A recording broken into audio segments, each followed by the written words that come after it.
फिर जो स्थापना होने के बाद रह जाते हैं, स्थापना के क्रम में नहीं आते हैं, उनका विनाश शंकर द्वारा। फिर जिनकी स्थापना हुई है उनका विष्णु द्वारा पालना। तो समझाना चाहिए ब्रह्मा द्वारा स्थापना, शंकर द्वारा विनाश और विष्णु द्वारा पालना। तो जिज्ञासु कहते हैं कि जब ब्रह्मा विष्णु शंकर का आयन है तो जरूर कुछ न कुछ तो बात होगी। ये क्रम क्यों चला आया है भक्ति मार्ग में कि ब्रह्मा के बाद विष्णु, फिर विष्णु के बाद है शंकर। ये भक्ति मार्ग में क्रम इसलिए आया है कि इस सृष्टि में निवृत्ति मार्ग प्रधान है या प्रवृत्ति मार्ग प्रधान है। सृष्टि बिना प्रवृत्ति के नहीं हो सकती।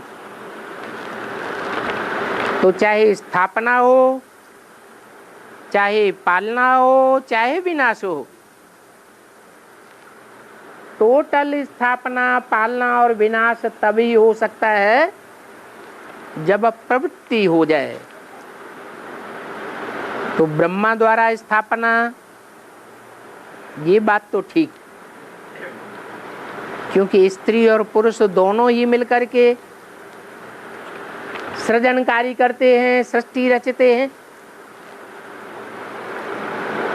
परंतु जो सृष्टि रची जाती है उसका विनाश भी पूरा तब तक नहीं हो सकता जब तक विष्णु के रूप में, जैसा नाम है विष्णु, नो विष एट ऑल, विष का नाम निशान न रहे, ऐसी स्थापना जब तक न हो जाए तब तक विनाश नहीं हो सकता। जितनी जितनी स्थापना होती जाएगी उतना ही विनाश होगा। स्थापना पूरी नहीं होगी तो विनाश भी पूरा नहीं कहा जा सकता। इसलिए विष्णु को भी साथ ही लेना पड़ता है। तीसरा है सच्चा सोना से जेवर नहीं बनता है।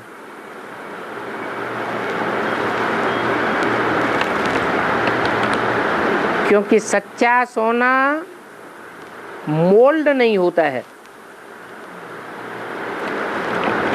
तो उसका जेवर भी नहीं बनता है।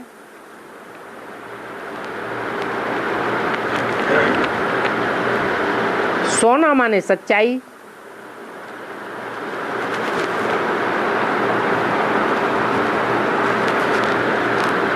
पक्की पक्की आत्मिक स्थिति।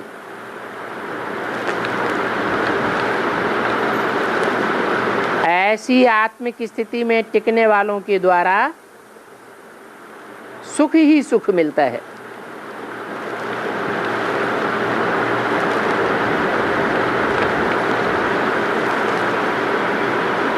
परंतु फिर सच्चा सोना से सुख नहीं मिल सकता। ये क्या बात हुई?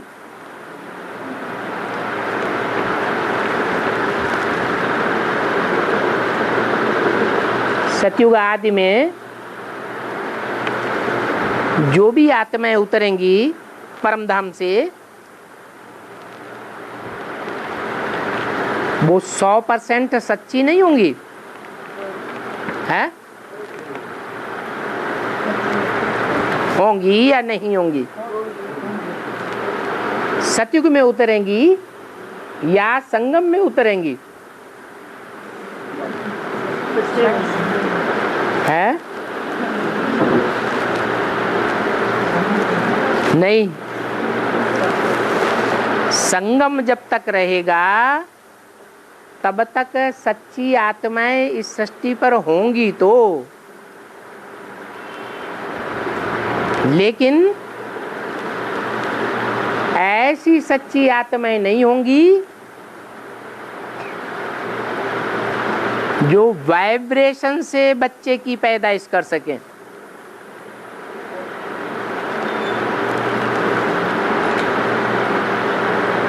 संगम जब पूरा होगा, पूरा होने के तुरंत बाद जो कृष्ण बच्चा पैदा होगा वो आत्मिक स्थिति की कैसी सच्चाई से पैदा होगा? दृष्टि से पैदा होगा या वाइब्रेशन से पैदा होगा? है, वाइब्रेशन से पैदा होगा। वो ही सच्चा सोना है। उसके बाद जो बच्चे पैदा होंगे उनमें कुछ न कुछ दृष्टि का देहभान होगा। जैसे राधा कृष्ण में दिखाया जाता है कि वो एक दूसरे को बड़े प्यार से देख रहे हैं। अब व्यभिचारी दृष्टि का प्यार है तो दृष्टि भी तो देह का अंग है ना, है या नहीं? तो कुछ न कुछ देहभान मिक्स हो गया। तो ऐसे नहीं कह सकते कि एकदम 100% सच्चा सोना सुख नहीं दे सकता। एकदम सच्चा सोना 100% कहेंगे नर से जो नारायण और नारी से लक्ष्मी बनते हैं, वो ही 100% सच्चा सोना है।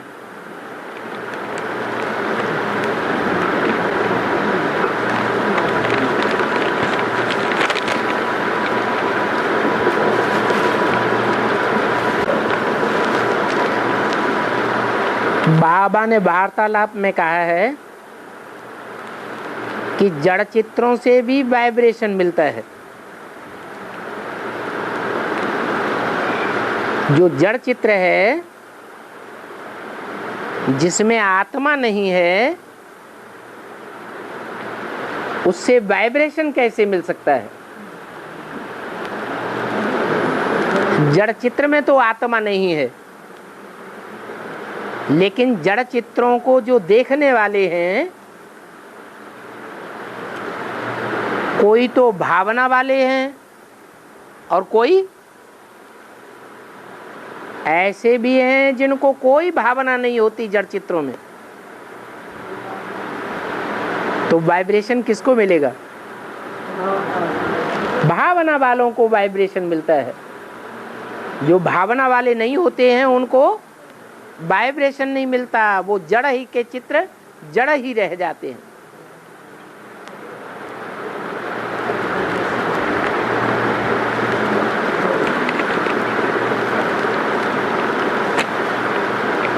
दुनिया में ऐसे भी बच्चे होते हैं जो अपने बाप को ही मार डालते हैं।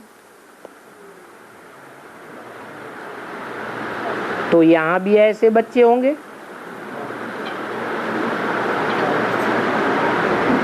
ब्राह्मणों की दुनिया में शूटिंग पीरियड में जरूर ऐसे बच्चे भी हुए होंगे जो अपने बाप को भी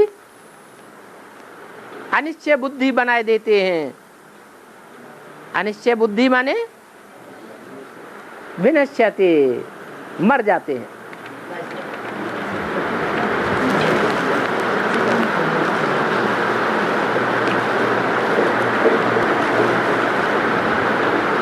आगे चल के एडवांस में भी देवियों की पूजा होगी। जैसे बेसिक में ब्राह्मणों की दुनिया में देवियों की पूजा करने वाले हुए, अपने बच्चों को दूध नहीं पिलाया और देवियों को मकान बना बना के खड़े करके दे दिए।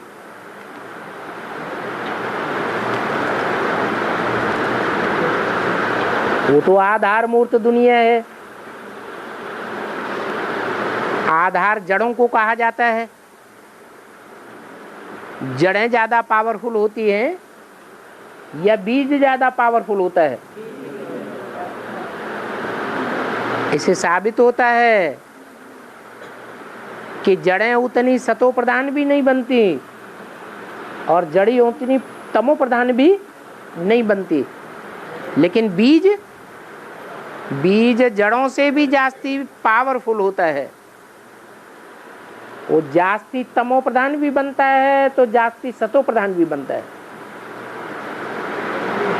ब्राह्मणों की आधार मूर्त दुनिया में जो हुआ है उससे भी जास्ती सतो प्रधान स्टेज भी बीज रूप ब्राह्मण आत्माओं की बनेगी और फिर तमो प्रधान स्टेज भी बीज रूप आत्माओं की जास्ती बनती है।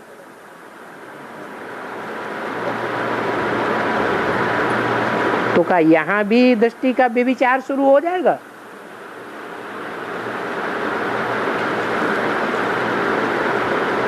अरे दृष्टि का तो छोड़ो, जो दृष्टि है वो तो सूक्ष्म है।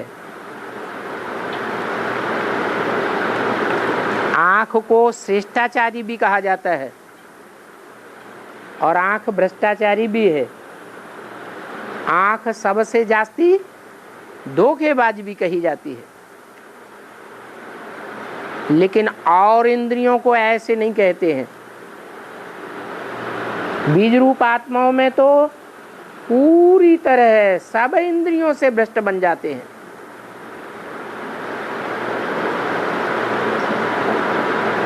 ऐसे जब भ्रष्ट बनते हैं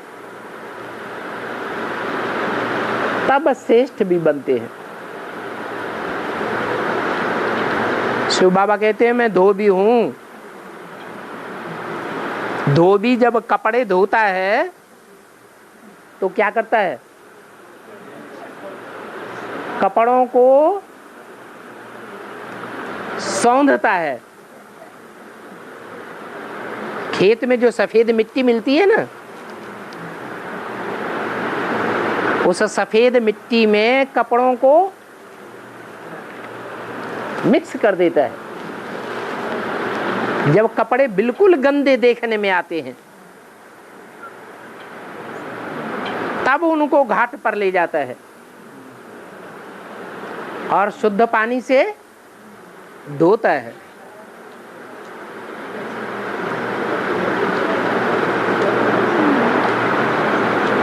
अभी जो ज्ञान मिल रहा है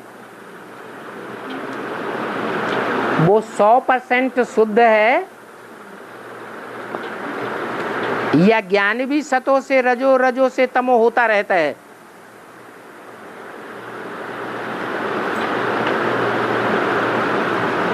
क्या है? ज्ञान भी 4 अवस्थाओं से पसार होता है। पहले सतो प्रधान, फिर जैसे जैसे संख्या बढ़ती जाती है वैसे वैसे ज्ञान के वाइब्रेशन सतो से सतो सामान्य, फिर रजो और फिर तमो बनते जाते हैं।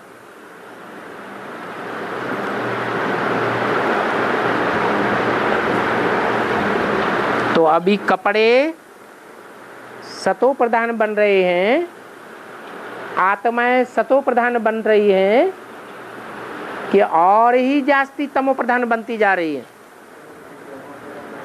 100 गुना बोझा चढ़ रहा है या उतर रहा है? क्या हो रहा है? चढ़ रहा है।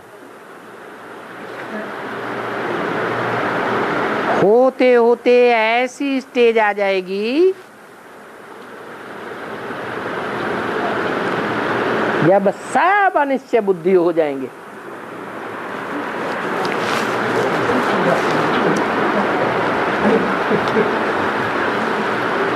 शिव बाबा भूल जाएगा और देवियों की पूजा शुरू हो जाएगी, और एक देवी की नहीं, कितनी देवियों की पूजा करते हैं? 9 देवियों की पूजा करते हैं।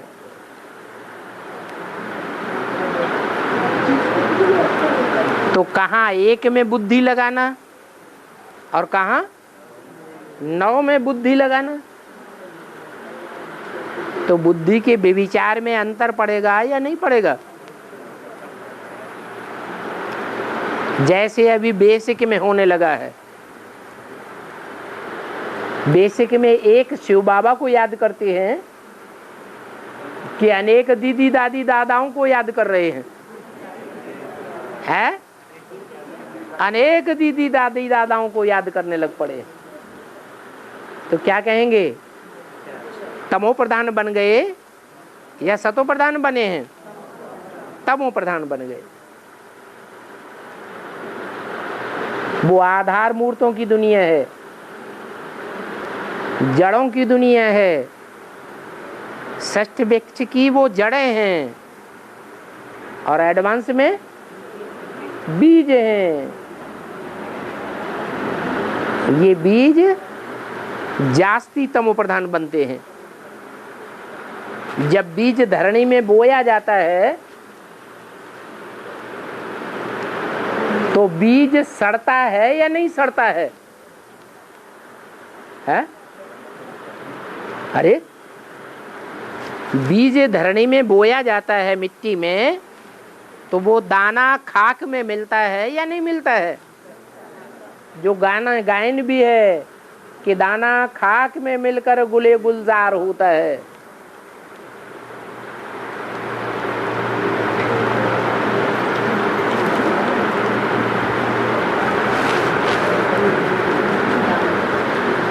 ये बीज रूप आत्माएं बड़ी स्वाभिमानी है। स्वाभिमानी कहो या इनको देह अभिमानी कहो, क्योंकि दुनिया में जितने बीज हैं,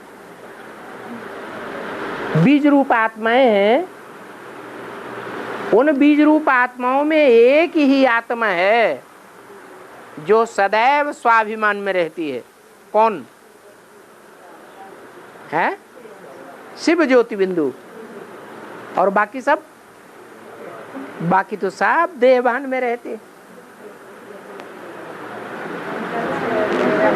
तो जो भी देहभान में रहने वाले हैं, भगवान उनके देहभान को पहले चूर चूर करता है। वैसे भी भक्ति मार्ग में कहा जाता है कि भगवान अपने भक्तों का देह अहंकार सहन नहीं करता, उनके देह अहंकार को पूरा मिटाई देता है। तो ऐसे ही ये बीज रूप आत्माएं हैं, ये खाक में मिल जाती हैं, इनका देहभान चूर चूर हो जाता है, तब फिर नई दुनिया की शुरुआत होती है। शिव बाबा की अच्छी से अच्छी याद कैसे होगी?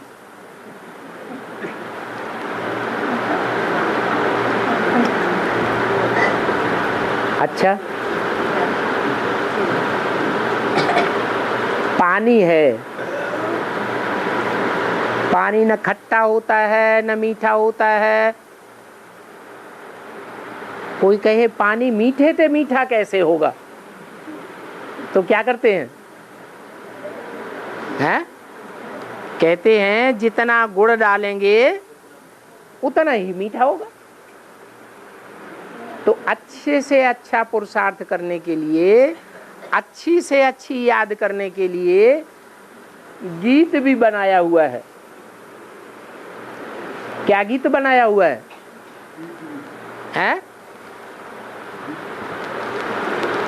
उस गीत का अर्थ है, जहां हमारा तन होगा वहां हमारा मन होगा।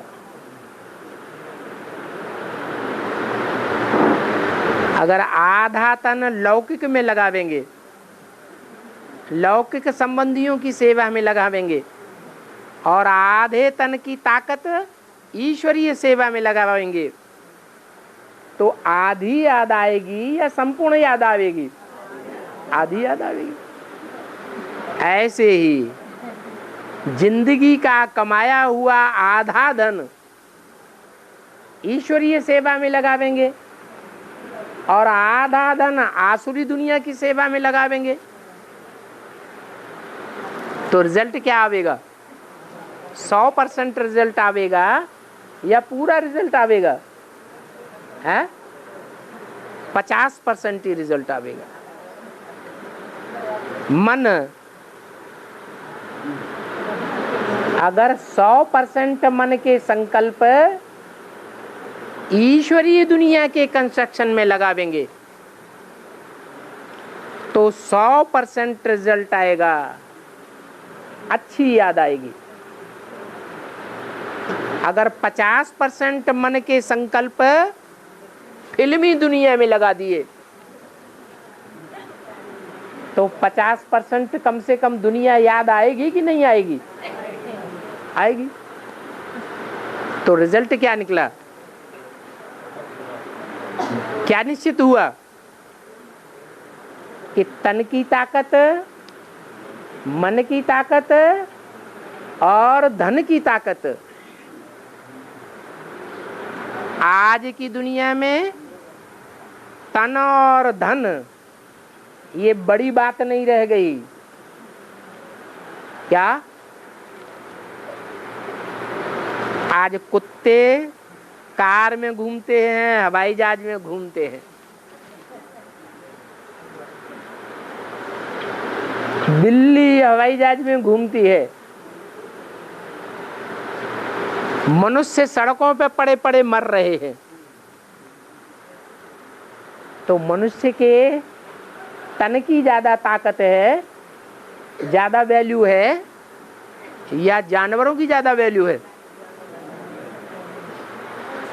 तो तन की कोई खास वैल्यू नहीं है। बाबा तो कहते हैं ये सड़ा हुआ 84वें जन्म का शरीर है, इसके हर छेद में से बदबू ही बदबू निकलती है।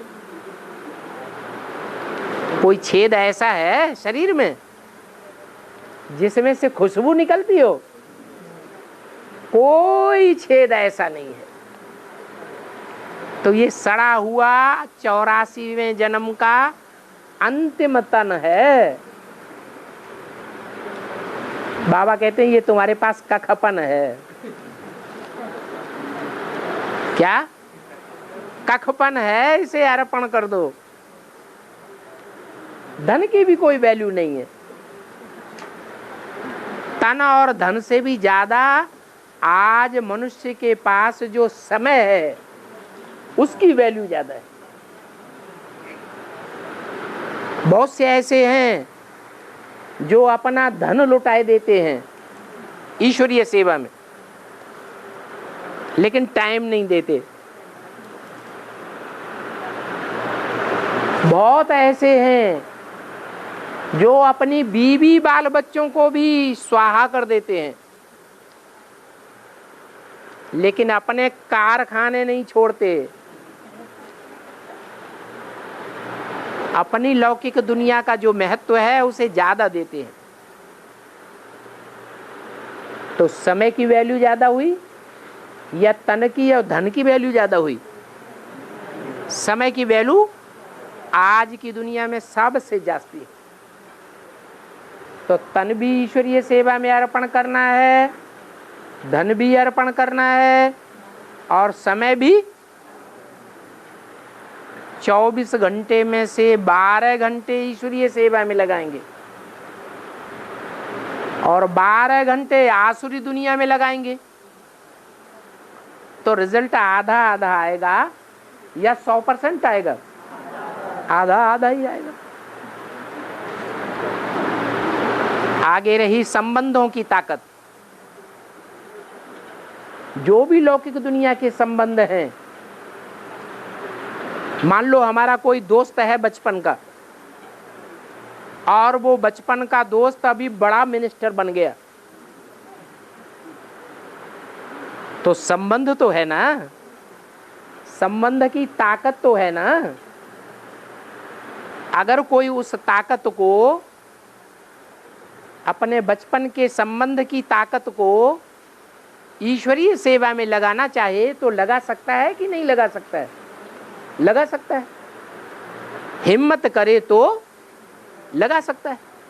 तो अगर लगाता है, चाहे छोटा संबंधी हो चाहे बड़ा संबंधी हो, सारे संबंधों की ताकत, जितनी भी जानकारी है ईश्वरीय सेवा में लगाता है, तो उसका उजूरा मिलेगा कि नहीं मिलेगा? तो तन से अर्पण होना, धन से अर्पण होना, मन के संकल्पों से अर्पण होना, समय से अर्पण होना, संबंधों से अर्पण होना, और दुनिया में जितने भी लोगों से संपर्क हुआ है, मिलना जुलना होता है ना। कोई ऐसे भी संपर्की होते हैं कि जिंदगी में ट्रेन में एक ही बार मिले हैं, संपर्क हो जाता है और जान पहचान हो जाती है। तो वो संपर्कियों की भी ताकत लगा देना। जितनी भी शक्तियां अपने पास हैं, सारी शक्तियां अगर ईश्वरीय सेवा में लगाएंगे तो याद कैसी आएगी? अच्छी आएगी या खराब आएगी? अच्छी याद आएगी। ये रहस्य है अच्छी याद का। और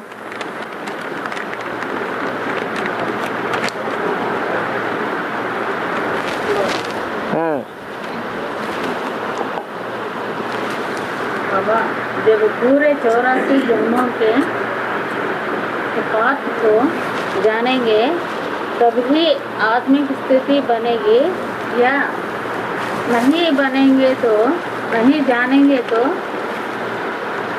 आत्मिक स्थिति नहीं बनेगी। 84 जन्मों में से सबसे ऊंचे से ऊंचा जन्म कौन सा है?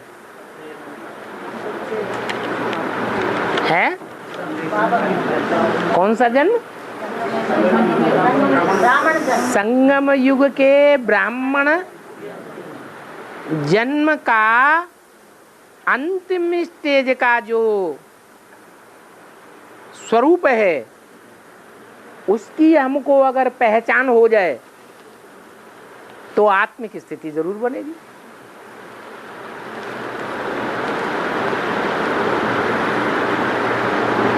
संगम युग में कोई देवता बन रहे हैं, कोई राक्षस बन रहे हैं, बन रहे हैं या नहीं बन रहे हैं? कोई के देवताओं के चेहरे तैयार हो रहे हैं, देवियों के चेहरे तैयार हो रहे हैं, और कोई के राक्षस और राक्षसियों के चेहरे तैयार हो रहे हैं। सूपनखा पूतना के चेहरे तैयार हो रहे हैं, रावण के 10 सिर तैयार हो रहे हैं, कंसी, जरासिंधी जो नंबरवार बनने वाले हैं वो सब तैयार हो रहे हैं।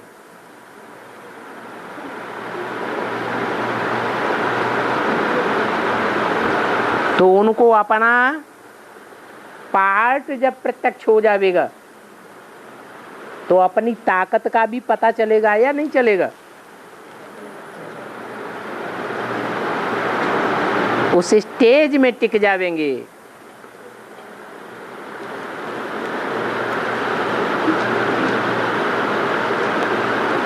और उनको उस तरह की याद भी आने लगेगी। 84 जन्म तो बाद में अंतिम स्टेज में डिक्लेयर होंगे।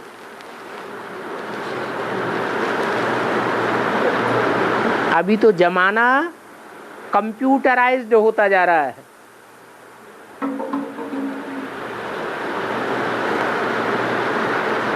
कंप्यूटर में रिजल्ट निकालने के लिए एक बटन दबाते हैं और सारा रिजल्ट बाहर आ जाता है। ऐसा भी होने वाला है। लेकिन जो मुख्य जन्म है संगमयुगी ब्राह्मण जन्म का अंतिम स्टेज, उसका अभी पता चलना चाहिए, जिसमें पता चले कि मैं आत्मा किस ग्रुप की आत्मा हूं।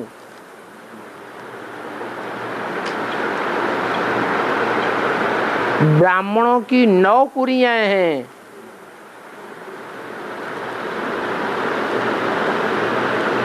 जिनका विस्तार दुनिया में 9 धर्म फैले हुए हैं, जो भगवान से कुछ न कुछ प्राप्ति करते हैं। उन ब्राह्मणों की 9 कुरियों में मैं किस कुरी का ब्राह्मण हूं?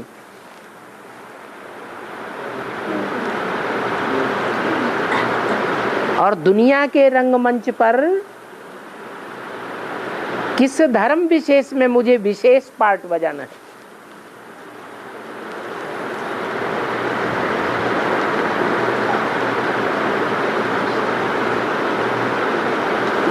और उन धर्म विशेष में, उन कुरियों में जो ऊंची स्टेज के पार्टधारी हैं, उन ऊंची स्टेज के पार्टधारियों में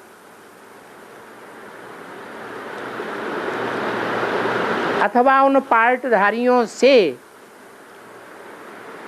मेरा कितना क्लोज कनेक्शन है?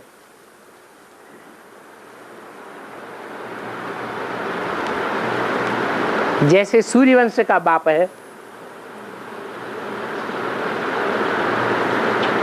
तो सूर्यवंश में ऊंची स्टेज का है, उसके मैं कितने नजदीक हूं?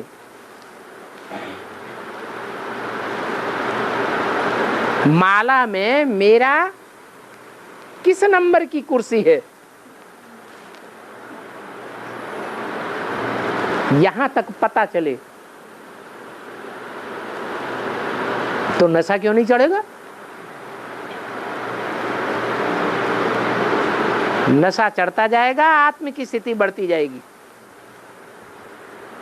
और जितनी जितनी आत्म की स्थिति बढ़ती जाएगी उतना उतना 84 जन्म का बीज जो है वो वृक्ष के रूप में दिमाग में आता जाएगा।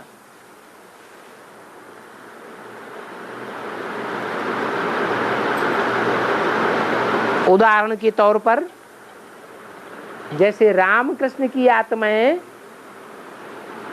अभी वर्तमान ब्राह्मण जीवन के पुरुषार्थी जीवन में अपने अनेक जन्मों को पहचानती जा रही है या नहीं पहचानती जा रही है? पहचानती जा रही है। ऐसे ही जितनी भी कुरियों के ब्राह्मण हैं, उनके मुखिया और उनके कनेक्शन में आने वाली जो भी आत्माएं हैं नंबरवार, वो सब अपने अपने महत्व को पहचानती जाएंगी, अपने अपने अनेक जन्मों को पहचानती जाएंगी, और उनका नशा बढ़ जाएगा।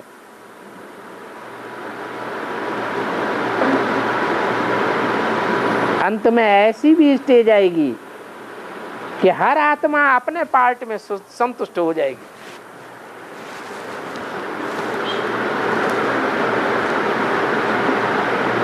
रावण का जो पहला मुख है वो कहेगा वाह मैं बहुत अच्छा हूं, मेरा पार्ट बहुत बढ़िया है।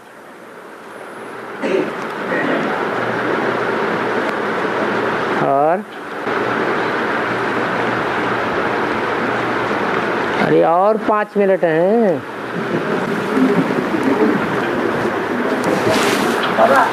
सेंटर का भक्तिमान में सेंटर का जो चित्र दिखाए ना, उसका शरीर के ऊपर वो शेर का चमड़ा दिखाई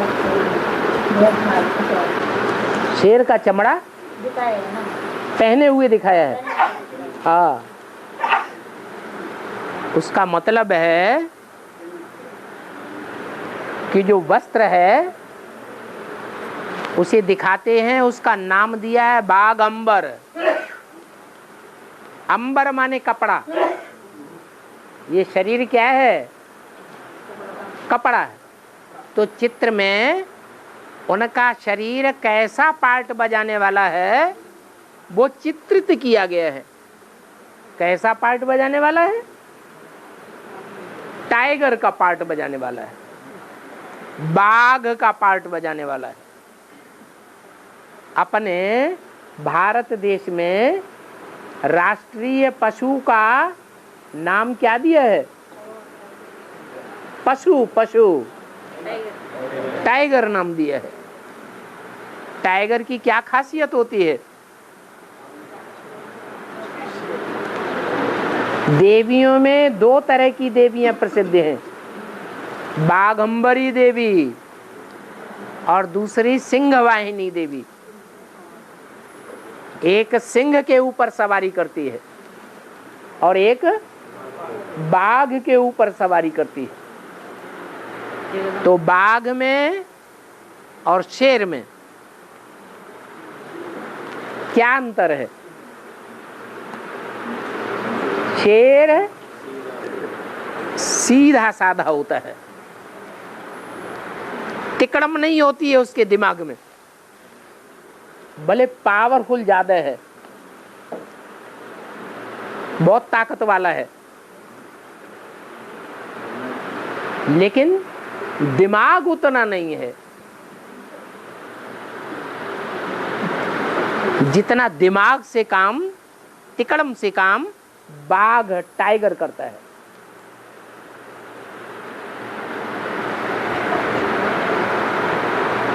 तो जब लड़ाई का मौका आता है, टक्कर खाने का मौका आता है, तो बाघ ज्यादा विजयी होगा या शेर ज्यादा विजयी होगा? बाघ विजयी हो जाता है, क्योंकि बड़ा चालाकी से लड़ाई लड़ता है। शेर सीधा हमला करेगा और बाघ कभी सीधा हमला नहीं करेगा, देखेगा अभी मौका नहीं है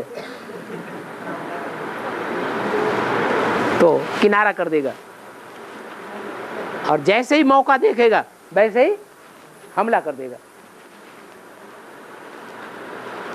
तो ये पार्ट शंकर का है।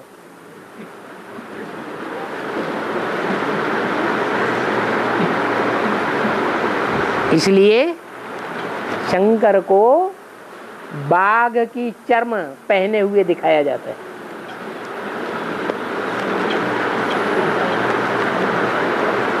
और तो नई दुनिया के सिलेक्शन में अष्टमहा के अलावा और कोई बात देखी जाती है क्या? नई दुनिया के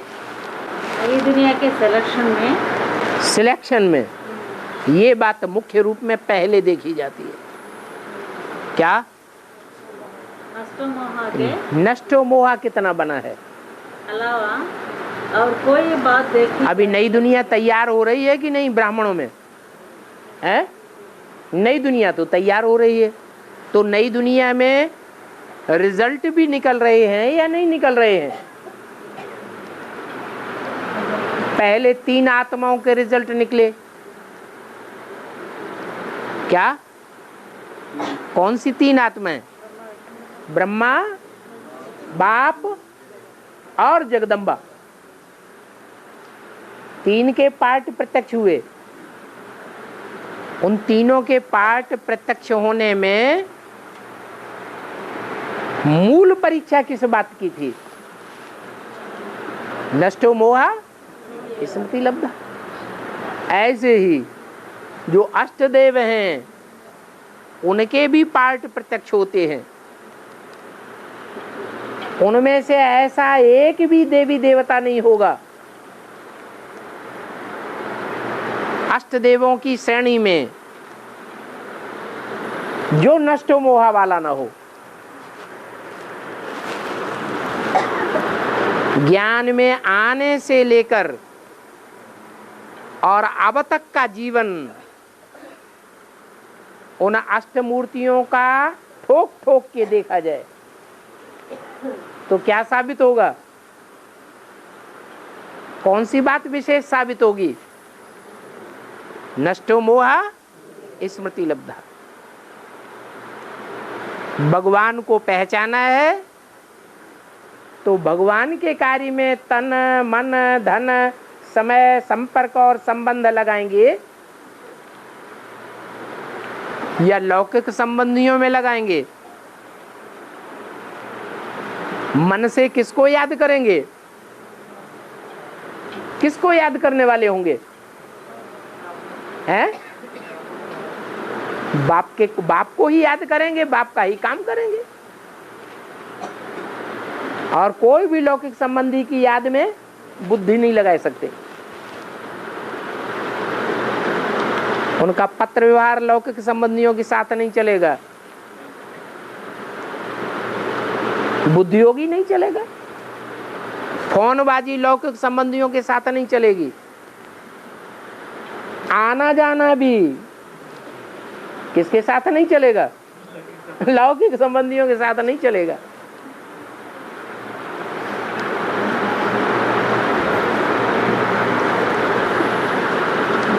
तो नष्टो मोहा ये साबित हो जाता है। ब्राह्मण जीवन का मुख्य लक्ष्य क्या है? पढ़ाई का। नष्टो मोहा स्मृति लब्धा।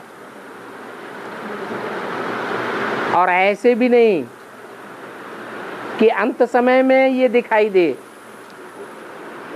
नहीं, जब से ज्ञान में आए हैं तब से ही ये काउंट होना शुरू हो जाता है नंबरों का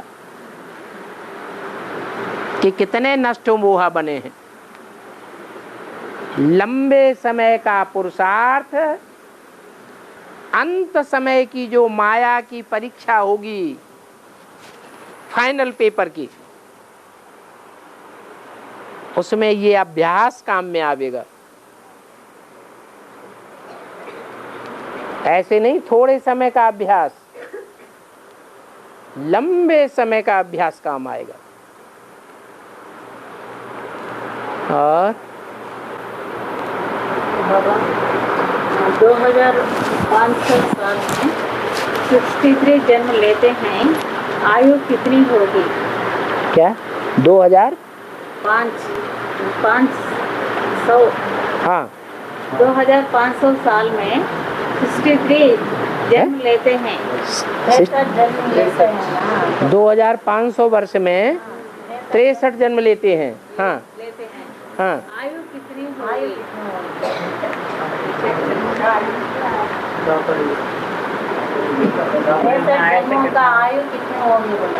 63 जन्म में आयु कितनी होगी? बता तो दिया। अभी कलयुग में भारतवर्ष में आयु अलग रह गई है। एशिया में जो रूस के रहने वाले लोग हैं उनकी एवरेज आयु अलग है। महाद्वीप एक ही है, एशिया। एशिया में भारत भी है और एशिया में रूस भी है, परंतु रूस वालों की एवरेज आयु ज्यादा है और भारतवासियों की एवरेज आयु 30-40। तो अलग अलग है, एक जैसी आयु दुनिया में नहीं है। जिस धर्म की आत्मा वैसी ही उनकी आयु होगी। कोई धर्म पहले आते हैं रंगमंच पर, उन धर्मों की आत्माओं की आयु कम होगी क्योंकि उन आत्माओं ने ज्यादा जन्म लिए हैं।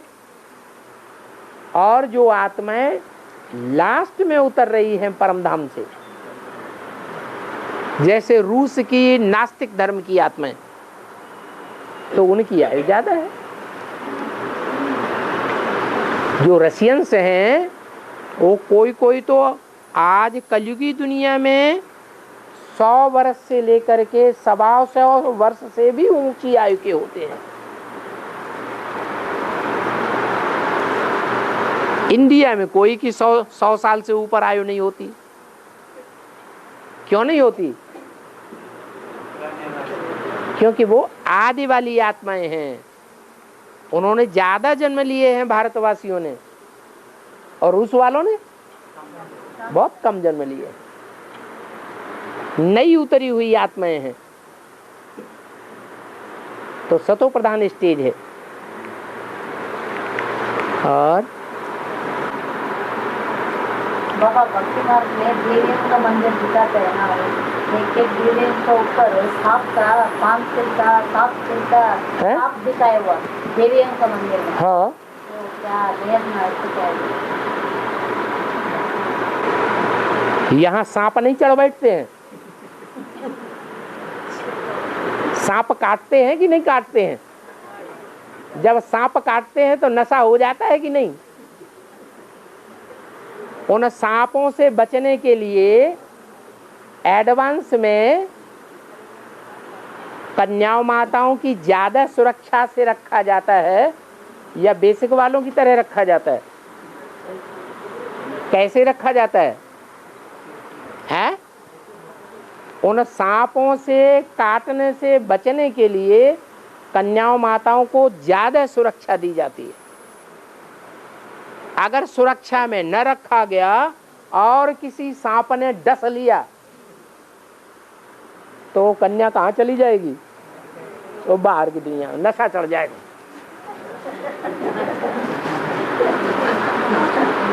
फिर उस नशा के, उस नशीले सुख के आगे उन्हें ईश्वरीय से